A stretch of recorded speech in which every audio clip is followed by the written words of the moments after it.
ایک بات میں یہ عرض کرنا چاہتا ہوں کہ دنیا جتنی بھی دنیا پوری دنیا ہر گناہ کو معاف کر سکتی ہے. میں اللہ کی بات نہیں کر رہا ہوں، انسانوں کی بات نہیں. ہر گناہ کو دنیا معاف کر سکتی ہے، چوری کو معاف کر سکتی ہے، قاتل کو معاف کر سکتی ہے، زانی کو معاف کر سکتی ہے، بدکار کو معاف کر سکتی ہے. لیکن ایک ایسا جرم ہے جس کو دنیا کبھی نہیں معاف کرتی ہے، نہ دنیا نے معاف کیا.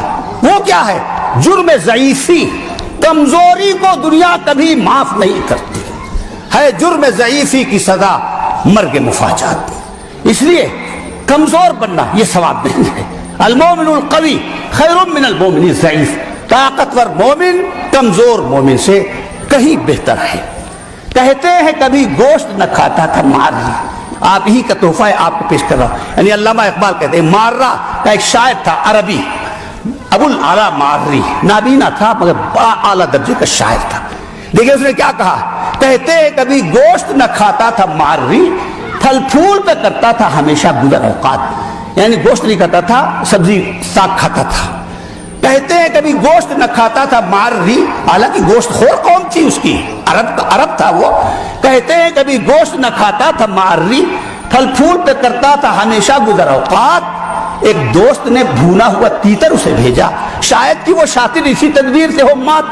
تیتر کا شکار کیا اور اس کے بعد اس کو بھونا اور اس کو خوب مسالے میں لگایا اور اس کے بعد پیش کیا. مسالے کی خوشبو آتی ہے تو جو آدمی نہ کھانا چاہے وہ بھی کھا لیتا ہے.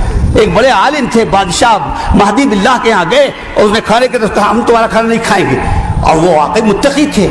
تو بادشاہ نے کہا ارے کھانا لگاؤ، جب خوشبو آئے گی تو کہہ دیں گے. واقعی وہ جب خوشبو سے زعفران کے مسالوں کی آئی تو تیار ہو گئے. خوشبو ایسی چیز ہوتی ہے.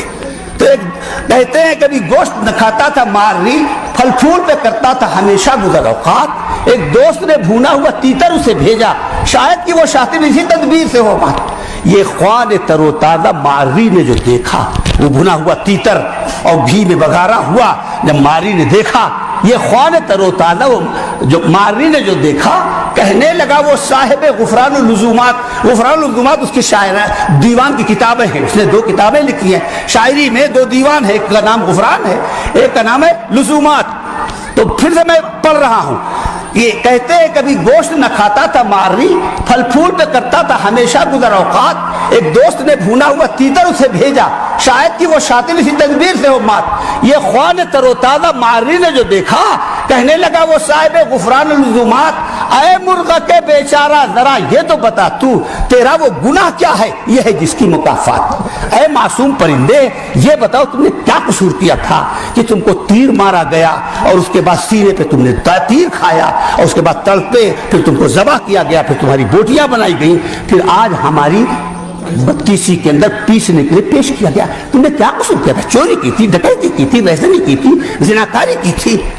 یہ خوان تر و تازہ مارری نے جو دیکھا، کہنے لگا وہ صاحب غفران اللزومات، اے مرغ کے بیچارہ ذرا یہ تو بتا تو تیرا وہ گناہ کیا ہے، یہ ہے جس کی مکافات. پھر اس کے بعد کہا تم کیا بولو گے ہم سے سنو. افسوس صد افسوس کی شاہی نہ بنا تم. افسوس صد افسوس تم زمین کے کیڑے بنے رہے، حالانکہ آسمانوں سے زمین کی بلندیاں تم کو بلندی کی دعوت دے رہی تھی، وہ قوت کی دعوت دیتی تھی. تم اوپر چلے جاتے، کسی تیر چلانے والے کے تیر اور کسی گولی چلانے والے کی گولی وہاں تک پہنچتی نہیں، اس کی رسائی سے آگے ہو جاتے. افسوس صد افسوس کہ شاہی نہ بنا تو، دیکھے نہ تیری آنکھ نے قدرت میں اشارات. تقدیر کے قاضی کا یہ فتویٰ ہے ازل سے، جب سے اللہ نے دنیا پیدا کی ہے اور قیامت تک یہ فتویٰ ہمیشہ جاری رہے. تقدیر کے قاضی کا یہ فتویٰ ہے ازل سے، ہے جرم ضعیفی کی سزا مرگ مفاجات. جو قومیں کمزور ہوتی ہیں وہ کتوں کی موت ماری جاتی ہے، وہ گیدڑوں کی موت ماری جاتی ہے، وہ بیلوں گایوں کی موت ماری جاتی ہے، اپنی موت نہیں مرتی. تو میں یہ عرض کر رہا تھا کہ کمزور ہونا کوئی تمہارے ثواب نہیں ہے، کمزور ہونا کوئی جنت کا ٹھیکہ نہیں ہے. حضرت نے جب فرمایا المومن القوی خیر من المومن الضعیف، طاقتور مسلمان کمزور مسلمان سے بہتر ہے. طاقتور مسلمان چاہے جسم کے اعتبار سے طاقتور ہو، چاہے دماغ کے اعتبار سے طاقتور ہو، چاہے تعلیم کے اعتبار سے طاقتور. جہل بھی ایک کمزوری ہے، بیماری اور جہالت بھی ایک کمزوری ہے، جسمانی ذوق بھی ایک کمزوری ہے، رائے کی کمزوری بھی ایک کمزوری ہے. علماء نے لکھا ہے کہ طوفان باد و بارہ سے قوموں کو وہ نقصان نہیں پہنچتا. زلزلے آ جائیں، بارش آ جائے، سیلاب آ جائے، بستیوں کو بہا لے جائے، اس سے بستیوں کو وہ نقصان نہیں پہنچتا. قوموں طوفان باد و بارہ سے قوموں کو وہ نقصان نہیں پہنچتا جو شعور صحیح کی محرومی سے پہنچتا. صحیح شعور جب نہیں ہوتا ہے تو قومیں برباد ہو جاتی ہیں. وائے ناکامی متاع کارواں جاتا رہا, وائے ناکامی متاع کارواں جاتا رہا, کارواں کے دل سے احساس زیاں جاتا رہا. تناسانیاں چاہیں اور آبرو بھی, وہ قوم آج ڈوبے گی گر کل نہ ڈوبی. ایک بادشاہ نے اپنے شہزادے کو سپہ سالار بنایا, اور جب محاذ پہ پہنچ گئے تو کہا بیٹا اللہ نے عزت میں اور راحت میں بیر رکھا. عزت اور راحت میں دشمنی ہے. عزت لینا ہے تو راحت کو ترک کرو, اور اگر راحت اختیار کرنا ہے تو عزت کو بھول جاؤ. عزت بھی ہو اور راحت اور کوئی شوق آپ کا اسے محروم نہ رہے. کھانے کا شوق, پہننے کا شوق, گبازی کا شوق, عیاشی کا شوق, یہ دو چیزیں نہیں جمع ہو سکتی. تناسانیاں چاہیں اور آبرو بھی, وہ قوم آج ڈوبے گی گر کل نہ ڈوبی. تو اس لیے میرے دوستو آپ کو اللہ تعالیٰ نے اس کے مضبوط بنو, صحت کے اعتبار سے بھی, تعلیم کے اعتبار سے بھی, اور شعور کے اعتبار سے بھی آپ کے اندر بلندی. اور اگر آپ جاہل رہے تو وہ آپ کا گناہ ہے, دوسرے کا گناہ نہیں ہے. اگر رائے تعلیم رائے کے اعتبار سے آپ کا گناہ ہے. نشہ استعمال کرو گے, سگریٹ استعمال کرو, سگریٹ جیسی ٹانگیں ہاتھ بن جائیں گی. نہ خنجر اٹھے گا نہ تلوار سے, یہ بازو میرے آزمائے ہوئے ہیں. اگر کمزور بنو گے وہ تمہارا جرم ہے اور مجرم ہی کو سزا ملتی ہے. وَأَلَّا تَزِرُ وَازِرَةٌ وِزْرَ أُخْرَىٰ, جرم آپ کرے سزا دوسرا پائے, یہ نہیں ہو سکتا. جسم اپنا کمزور آپ کریں, آپ ہی دبوچے جائیں گی. بیماری کے اسباب آپ مہیا کریں, بیماری آپ کو پچھاڑے گی, دوسرے کو نہیں پچھاڑے گی. یہ اللہ کے انصاف کے خلاف ہے. جوان ہے بیڑی سگریٹ پینے والا, لڑکیوں کے اسکول کے پاس گیٹ کے پاس کھڑے ہو کر لڑکیوں کو تاکنے والا, آنکھیں سینکنے والا, ہر خواہش کے پیچھے دوڑنے والا, وہ نہیں جوان قوم کی نیا نہیں پار کر سکتا.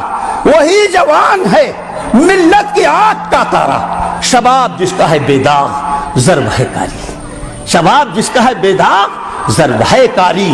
اگر ہے بزم, اگر ہے رزم تو شیران غاب سے بڑھ کر, جھاڑی کے شیر کی طرح اگر کہیں دشمن مقابل میں آتا ہے اور آبرو پامال کرتا ہے, جسم پہ حملہ کرتا ہے, عزت پہ حملہ کرتا ہے, تو شیر غاب جھاڑی کا شیر بن جانا. اگر ہے رزم تو شیران غاب سے بڑھ کر, اور اگر ہے بزم تو رانا جوان تاتاری. تو یہ چیز میں عرض کرنا چاہتا تھا کہ آپ حضرات ماشاءاللہ اللہ تعالیٰ نے آپ کو دیندار بنایا ہے. غریب ہونا ثواب نہیں ہے. سن لو اچھی طرح, جو ہاتھ پیر ہلا سکتا ہے اس کو دوسرے کی کمائی کھانا حرام. رسول اللہ کا یہ مزاج نہیں تھا. لو یعلم اللہ یعلم الناس ما فی المسئلہ ما مشا الیہا احد. اگر لوگ سمجھ لیں کہ سوال میں کتنی ذلت اور اللہ کو سوال کتنا ناپسند ہے تو کوئی سوال کا تصور تک نہ کرے, تصور تک نہ کرے. من سأل وله ما یغنی جاء یوم القیامت وفی وجہہ خدوش و قدوح.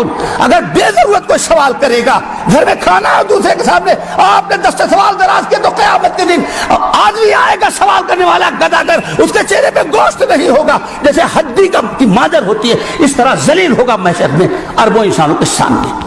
حضرت کے سامنے ایک انصار میں سے تھے, مدینے کے رہنے والے, حضرت سے سوال کیا. حضرت کی طبیعت خط الرحمت عالم تھے, اپنے ایک امتی کا کی غریبی اور فقر دیکھ کر حضرت کی طبیعت پگھل گئی. آپ نے فرمایا اما فی بیت کا شیء, ارے تمہارے گھر میں کچھ نہیں ہے جو تم اس ذلت پہ آمادہ ہوئے سوال کر رہے ہیں؟ تو کہنے لگا اللہ کے رسول میرے یہاں کچھ نہیں ہے. کہا کچھ ہے؟ کہا ہاں, حلسن نلبس بعدہ ونفس بعدہ وقاب نشرب فیہ, ایک پیالہ جسے پانی پی لیتے ہیں اور ایک چادر آدھی اوڑھ لیتے ہیں آدھی بچھا لیتے ہیں. کون سی چیز تھی گھر کے اندر؟ یہ کوئی چیز ہے معمولی سے معلوم فقیر کے, اس سے بڑا فرنیچر ہوتا ہے. لیکن رسول اللہ صلی اللہ علیہ وسلم کا مزاج اور اسلام کا مزاج دیکھ فرمایا تمہارے گھر میں کوئی کہا کچھ نہیں ہے, ایک کمبل ہے آدھا بچھا لیتے آدھا اوڑھ لیتے, ایک پیالہ جیسے پانی. فرمایا اتنی بھی ماں لے کر آؤ. مسجد نبوی میں لے کر حضرت اپنے ہاتھ میں اعلان کیا من یشتری ہذین, ان دونوں کو کون خریدے گا, ہم بیچ رہے ہیں. تو حالانکہ وہ سب پھٹی پرانی چادر تھی, کوئی نہ لیتا, لیکن حضرت کے ہاتھ میں تھی تو قیمتی ہو گئی. تو ایک صاحب نے کہا انا آخذہما بدرہم, ہم 1 روپے میں لینے والے. حضرت نے فرمایا من یزید, 1 درہم سے زیادہ اور کون دے گا؟ تو دوسرے نے کہا انا آخذہما بدرہمین, ہم 2 روپے میں لینے کے لیے تیار ہیں. حضرت کے تکلف نہیں تھا, 2 روپے ٹھیک تھے. فرمایا لاؤ, 2 روپے لے لیا اور وہ دونوں چیزیں اس کو دے دی. حضرت نے فرمایا 1 روپے کا غلہ لے کر اپنے گھر والوں کو دے آؤ اور 1 روپے کی کلہاڑی میرے پاس لے کر آؤ. چنانچہ 1 روپے کا غلہ گھر دے آئے اور کلہاڑی لے کر آئے. حضرت نے ایک صحابی سے کہا, انہی سے کہا کہ یہ ببول ہے, اس کی لکڑی کاٹ کر لاؤ دستے کے لیے. چنانچہ لے کر آئے. مسجد نبوی میں امام الانبیاء نے اپنے ہاتھ سے اس میں دستہ نصب کیا. اپنے ہاتھ سے دستوں بیچو اور 15 دن تک دکھائی نہ دینا. اس حدیث کی تشریح کرتے ہوئے علماء نے لکھا ہے کہ مسجد نبوی میں اگر آتے تو حضرت کو دکھائی دیتے. اس کے معنی یہ ہے کہ بچوں کی کمائی کے لیے اور فقر و فاقے کو دور کرنے کے لیے اجازت ہے کہ تم کہیں بھی نماز پڑھ لو اپنے محلے کی مسجد میں, اور مسجد نبوی میں نہ آؤ جس میں 1 رکعت کا ثواب 1000 رکعتوں کے ثواب برابر ہے, وہاں نہ آؤ. اپنے بچوں کی فکر کرو. انہوں نے ایسے ہی کیا. 15 دن کے بعد آئے تو 10 روپے کمائے. 10 روپے کمائے, نئے کپڑے پہن کے آئے, چہرے کے اوپر تازگی تھی کہ وہ فخر فاقہ نہیں تھا, اور گھر میں غلہ اور کپڑے دے آئے. حضرت خوش ہو گئے. فرمایا یہ بہتر ہے یا گداگری بہتر ہے. تو یہ ہے اسلام کا مزاج. تو میں آپ سے بتاتا ہوں, غریب ہونا کار ثواب نہیں ہے. اللہ کسی کو غریب کر دے وہ اور بات ہے, لیکن اپنی کاہلی سے, اپنی آرام طلبی سے اور اپنی بیٹھ کر کھانے کی عادت سے توبہ کرو اور تہیا کر لو کہ باپ کی کمائی بھی ہم کو نہیں کھانا, بیٹے کی بھی کمائی ہم کو نہیں. قاد الفقر ان یکون کفرا, غریبی کفر تک پہنچا دیتی ہے. جو غریب آدمی ہوتا ہے نہ اس کی کوئی عزت ہوتی ہے, نہ اس کا کوئی مذہب ہوتا ہے, نہ اس کی جان اس کے قبضے. ساہوکار اس کی عزت بھی لیتا ہے اور اس کا مذہب بھی داؤ پہ لگ جاتا ہے اور اس کی جان بھی خطرے میں ہوتی ہے. تو میں اپنے نوجوانوں سے عرض کرتا ہوں, ان نوجوانوں ہی سے امید ہے کہ یہ گاؤں کی قوم کی نیا پار کریں گے. ہر شے کو مسلسل جنبش ہے دنیا میں, ہر چیز حرکت میں, چاہے سورج ہو, چاہے چاند ہو, چاہے کوئی چیز, ہر شے کو مسلسل جنبش ہے. راحت کا جہاں میں نام نہیں, ہر شے کو مسلسل جنبش ہے. اے نوجوانوں, تم بھی راحت اور آرام اختیار نہ کرو, ہر شے کو مسلسل جنبش ہے. راحت کا جہاں میں نام نہیں, اس عالم سعی و کوشش میں انسان کے لیے آرام نہیں. اے میرے عزیزوں, کب غفلت سے باز آؤ گے؟ کب تمہاری آنکھیں کھلیں گی؟ یہ کانوں کی ڈھٹیاں کب نکالو گے؟ سنو, آنکھیں کھول کر دنیا میں رہو. تمہاری قوم پستی میں پہنچ چکی ہے. خدا کے واسطے تعلیم حاصل کرو, عقل سے کام لو. اللہ نے عقل دیا ہے. مال و دولت اکٹھا کرو. مال و دولت کے بغیر دنیا میں کوئی کام نہیں ہوتا ہے, مگر مال و دولت کو جیب میں رکھو, دل میں نہ رکھو. آنے کار عبدالشکور مولانا عبدالرزاق جانتے ہیں, آنے کار عبدالشکور مدراس, جس وقت وہ مرا ہے 1/4 مدراس اس کا تھا, اتنا مالدار تھا. آنے کار عبدالشکور بہت سخی بھی تھا, اللہ کے راستے میں خرچ کرتا تھا. ان کا جب انتقال ہوا تو ایک بڑے عالم, بڑا آدمی تھا, تو اس نے بڑے عالم کو بلایا نماز جنازہ کے لیے. انہوں نے نماز جنازہ کے لیے جب آگے بڑھے تو انہوں نے فرمایا یہ اس شخص کا جنازہ ہے, یہ اس شخص کا جنازہ ہے کہ مال جس کی جیب میں رہتا تھا دل میں نہیں رہتا تھا. چیز دنیا از خدا غافل بودن, نئے قماش و نقرو فرزند زن. چاندی سونا تیوریاں بھرنا یہ دنیا داری نہیں ہے, دنیا کی محبت دل میں رکھنا دنیا داری ہے. حضرت عبدالرحمن ابن عوف بتایا کتنے اونٹ کو اشرفیوں سے بھرا ہوا ہے, کوئی کھجوروں سے بھرا ہوا ہے, آ رہے ہیں اور اعلیٰ درجے کے صحابی ہیں. رسول اللہ نے ان کے جیتے جی ان کی زندگی میں ان کو جنت کی بشارت دی اور وہ عشرہ مبشرہ میں تھے. عبدالرحمن بن عوف فی الجنہ. اور حضرت عمر نے 6 آدمیوں کی جو کمیٹی بنائی تھی خلافت کو طے کرنے کے لیے, ان میں ایک نام ان کا بھی تھا. اتنے اعلیٰ درجے کے انسان تھے اور اتنا پیسہ تھا. تو کیا پیسہ رکھنے سے دنیا دار ہوتا ہے؟ زمیندار بننے سے دنیا دار ہوتا ہے؟ کوٹھیاں بنانے سے دنیا دار ہوتا ہے؟ دنیا کی ضرورت پڑتی ہے. دنیا کی محبت اور دین کے تقاضے میں حائل ہو جائے دنیا, یہ ہے دنیا داری. چیز دنیا از خدا غافل بودن. کشتی پانی میں چلتی ہے, جب تک پانی باہر ہے کشتی کے تو کشتی کے لیے نجات کا سامان ہے, کیونکہ کشتی پانی میں چلے گی, خشکی میں نہیں چلتی. لیکن جب پانی کشتی میں آ جائے تو کشتی کو ڈوبنے سے کوئی بچا نہیں سکتا. اسی طرح سے مال جب باہر رہے جیب میں رہے تو کوئی حرج نہیں ہے, لیکن جب مال آپ کے دل میں آ جائے اور مال کی محبت کے لیے ماں کا حق نہ ادا کرو, باپ کا حق نہ ادا کرو, ملت کا حق ادا نہ کرو, قوم کا حق ادا نہ کرو, تو پھر یہ وہی ہے کہ کشتی میں پانی آ گیا ہے، اب کشتی کو ڈوبنے سے کوئی بجا نہیں، آپ کی آخرت برباد ہو جائے گی۔ آپ نے پیسے کو دانت سے پکڑ لیا، آپ نے پیسے کو اپنا ماتحت نہیں سمجھا، آپ نے پیسے کو اپنا مال نہیں سمجھا، بلکہ آپ پیسے کے غلام ہو گئے۔ تو بہرحال میں نوجوان سے یہ کہہ رہا تھا کہ بھائی کماؤ، مال حاصل کرو، طاقتور بنو، تعلیم حاصل کرو۔ تم کو معلوم ہے، میں اپنے نوجوانوں سے کہا کرتا ہوں کہ ابھی چند سال ہوئے، 100-200 سال کی وجہ سے احساس کمتری کا شکار ہو گئے۔ میں قسم کھا کے کہتا ہوں کہ انگریزوں کی تاریخ 500 سال کی تاریخ، یہ سب تاریخ نہ سب پڑھے لکھے لوگ ہیں۔ میں کوئی صحرا میں نہیں آواز لگا رہا ہوں اور بے پر کی کہانی نہیں بتا رہا ہوں۔ 500 سال پہلے انگریز دور گمنامی میں تھا اور لندن کے اندر کیچڑ تھا۔ 500 سال پہلے نہ سڑکیں بنی تھی، نہ مکانات تھے، نہ روشنی تھی۔ اور آپ کا شہر بغداد 500 سال پہلے خون برستا تھا، وہاں خون برستا تھا، سب سے زیادہ ترقی یافتہ شہر۔ آپ کو اندازہ نہیں ہوگا ہاتھ کنگن کو عرصی کیا ہے، کنگن کا اگر ہاتھ میں ہو تو شیشے میں دیکھنے کی ضرورت نہیں ہے، آنکھیں کھولیے اور دیکھ لیجئے، یہ دیکھیے کنگن ہے۔ اسی طرح میں جو بات کرنے جا رہا ہوں اس کا ثبوت موجود ہے۔ آپ کے خلفاء اور آپ کے بادشاہوں کا اتنا رعب تھا کہ یورپ کے بادشاہ اپنے سکے کے اوپر، سونے اور چاندی کے سکوں کے اوپر کلمہ چھپواتے تھے اور کلمہ نصب کرتے تھے تاکہ بادشاہ راضی ہو جائے۔ بادشاہ انگلینڈ کے برٹش میوزیم میں، انگلینڈ کے برٹش میوزیم میں وہ سکے موجود ہیں جو انگریزوں نے ہارون رشید اور مامون رشید کو خوش کرنے کے لیے کلمے کے ساتھ ڈھالے تھے، کلمے کے ساتھ ڈھالے تھے تاکہ بادشاہ خوش ہو جائے۔ کبھی اے نوجوان مسلم تدبر مل گیا تو نے، وہ کیا گردو ہے تو جس کا ایک ٹوٹا ہوا تارا۔ انگریز اور یورپ کی تاریخ صرف 500 سال کی ہے اور آپ کی تاریخ 1500 سال کی ہے۔ آپ کہاں فراموش کر گئے؟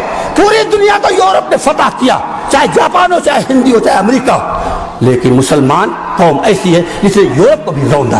اے گلستان اندلس، وہ دن ہے یاد تجھ کو؟ اسپین جو یورپ کا بہت بڑا ملک ہے، انگلینڈ سے بڑا ملک ہے، جرمنی سے بڑا ملک ہے، آپ نے دیکھا، آپ اس کا ایریا دیکھیے اور اس کی پیداوار اس زمانے میں جو تھی، 50 سال لگ گئے بادشاہوں کا محل کھودنے میں، یہ حال تھا۔ تو آپ کو اپنی قومی تاریخ معلوم ہے؟ پوری دنیا پر یورپ نے حکومت کی، یورپ پر نہ جاپانیوں نے حکومت کی، نہ چائنا نے حکومت کی، نہ ہندوستان نے حکومت کی، کسی قوم نے حکومت نہیں کی۔ صرف آپ کی قوم ایسی تھی مسلم جس نے یورپ کو روندا اور 700 سال تک حکومت کی۔ اے گلستان یورپ، وہ دن یاد تجھ کو تھا تیری ڈالیوں میں جب آشیا ہمارا۔ اور ہم کہتے ہیں اپنے نوجوانوں کو تم کو کچھ یاد نہ ہو تو تاج محل دیکھ لیا کرو، لال قلعہ دیکھ لیا کرو، دلی کی جامع مسجد دیکھ لیا کرو، قطب مینار دیکھ لیا کرو۔ یہ تاج محل اور یہ لال قلعہ کیا بتاتا ہے؟ اس کے بنانے والے جاہل تھے، اس کے بنانے والے پسماندہ تھے، اس کے بنانے والے محکوم تھے۔ محکوم ایسی عمارت بناتے ہیں جو دنیا کے عجائبات میں شمار ہو۔ بل کلنٹن جو 2 مرتبہ صدر رہنے کا جس کو موقع ملا، وہ آ کر کے تاج محل کے دروازے پہ کھڑا ہو گیا اور اسے یہ تاریخی بات کہی کہ آج میں بھی ان خوش نصیبوں میں شامل ہو گیا۔ اس کے الفاظ ہیں، آج میں بھی ان خوش نصیبوں میں شامل ہو گیا جنہوں نے اپنی آنکھوں سے مسلمانوں کا یہ 7واں عجوبہ دیکھا، جس نے اپنی آنکھوں سے مسلمانوں کا بنایا ہوا یہ 7واں دنیا کا عجیبہ تاج محل دیکھا۔ تو میں یہ عرض کر رہا ہوں، یہ تو 200-300 سال پہلے تاج محل بنایا گیا ہے، 300 سال پہلے آپ کی تاریخ یہ تھی۔ تو حالات نے غبار بیچ میں پیدا کر دیا ہے، پردے الٹ کر دیے، پردے ہٹاؤ تو تاریخی حقیقت